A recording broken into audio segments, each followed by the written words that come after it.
સમાચારોમાં આગળ વાત કરીએ તો તાપી જિલ્લાના વ્યારાના બાલપુર ગામમાં ઠગાઈનો વધુ એક બનાવ સામે આવ્યો છે, જ્યાં અંગે પીડિતે વ્યારા પોલીસ મથકમાં અરજી કરી હોવાની પ્રાથમિક માહિતી જાણવા મળી છે। તાપી જિલ્લાના વ્યારાના બાલપુર ગામના એક વૃદ્ધ સાથે ઠગાઈનો મામલો સામે આવ્યો છે, જે આદિવાસી સમાજના વૃદ્ધની જાણ બહાર કેનરા બેંકમાંથી લાખો રૂપિયાની લોન લેવાઈ જતા પોલીસમાં લેખિતમાં અરજી કરવામાં આવી છે।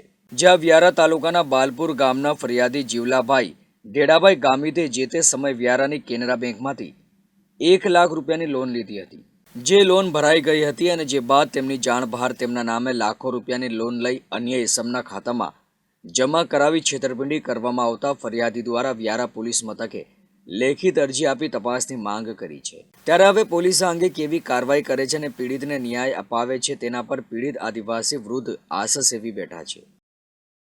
અમે કેનરા બેંકમાં 2019ની સાલમાં 1 લાખની લોન અમે સંદીપભાઈ સાથે તેના સાથે મેળાપ થયો ને તેને પૈસા અમને આપ્યા ને તે અમે લીધા ને 2020માં પાછા અમે ભરી દીધા એટલે તેમાં પછી અમને કંઈ મળ્યું નથી।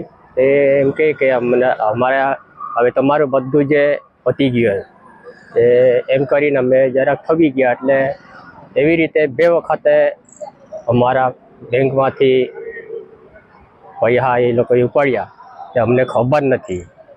એટલે પછી જે મેનેજરે આપણા બેંકના મેનેજરે જે ફોન કર્યો ત્યારે અમને ખબર પડી।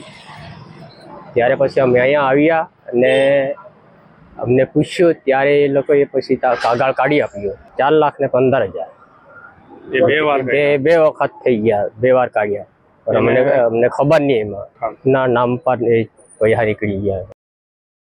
અમે વ્યારા કેનેરા બેંકમાં 1 લાખનો લોન લીધેલો 2019માં અને લોન કરાવ્યો અને 2020માં અમે 1 લાખ રૂપિયા સંદીપભાઈને આપી દીધા।